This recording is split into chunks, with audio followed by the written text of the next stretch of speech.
This is my boat. I know it doesn't look like one. I need to tape the, motor fan onto it here after putting it in the water. But before I potentially send this up in flames, I'm taking this video.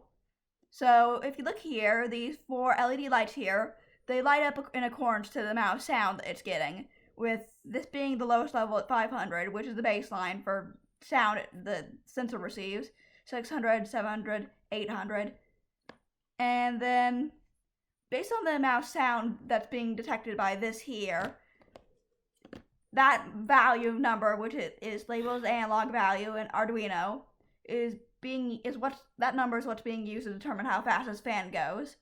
So it's a Yell powered boat, or at least the speed is determined by the Yell. So allow me to demonstrate.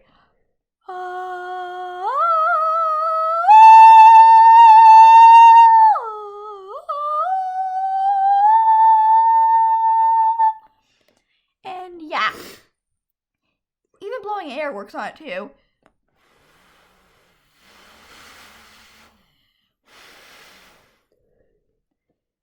And yeah, that's my fucking boat.